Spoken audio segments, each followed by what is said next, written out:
Good morning. Konting tips lang sa pagtatayo ng negosyo. Ang pagtatayo ng negosyo, hindi lang simple. Lahat tinitignan mo. Ngayong na itayo ko na ang different stores, kailangan siguraduhin mo na pare-pareho ang quality ng produkto mo saan man silang branch pupunta. Siyempre gusto ko rin na lahat ng branches, ang values ng Jonuts, ayun ang kanilang susundin. Ano-ano yun? Na kailangan maghiliw sila sa mga customer. Kaya meron kaming logbook dito ng mga feedback ng customers.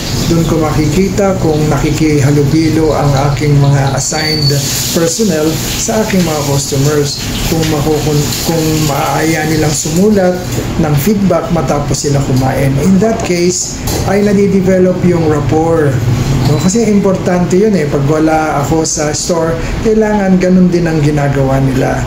Lahat ng materyales, titignan mo para yung yields ay tama. Kasi meron ako inilista ng mga yields, no? Sa bawat ganitong bigat ng produkto, kailangan ganitong piraso ang nagagawa. So, kailangan nakatingin ako dyan. Hindi pa yun, ano? So, dapat tinitingnan mo ang kalakaran ng mga presyuhan ng mga materyales kung ito talaga ay nagbabago o nananatili sa iyong presyong itinakda, no? So, hindi lang yon, titingnan mo din yung mga wastages, no? Kasi yung yields ay nangyayari lang kung natutupad na maibibigay ang tamang produkto ayon sa kalidad.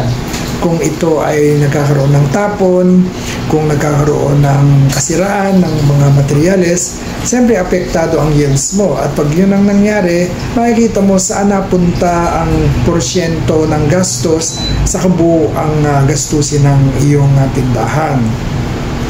So, siyempre titignan mo rin yung mga presyong iyong iginagamit, kung ano ang pwede mo pang gawin para mapababa mo ito nang hindi nagsasuffer ang kalidad ng produkto. Siyempre, titingnan mo at nililista mo lahat, no? Kaya nga sabi ko, ang isang panuntunan ng Jonuts, what you can measure, you can manage. So, sa bawat linggo ay makikita ko ang performance ng bawat isang tindahan, no? So, nandoon nakikita mo yung gastos, nandoon nakikita mo yung benta, nandoon nakikita mo yung mga miscellaneous expenses, kasama na ang kuryente, sahod, tubig. Lahat yun ay nakalahad.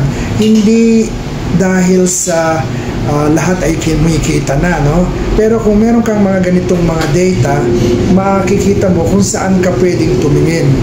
Actually, nire-review ko din kung ilang porsyento ang kontribusyon ng bawat isang klaseng materyales sa kabuuang gasto sa materyales. Ganon, no? So, titignan mo rin.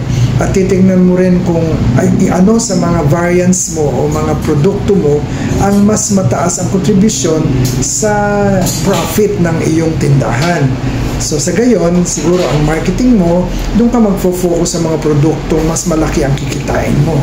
So, lahat yon ay tinitignan. Hindi rin kailangang maiwan ang kalidad ng iyong tindahan, kasama na itong pinag-usapan nating kalidad ng lasa, ng pagkain, repeatability, availability, pati na yung kalidad ng mga namumuno sa bawat tindahan.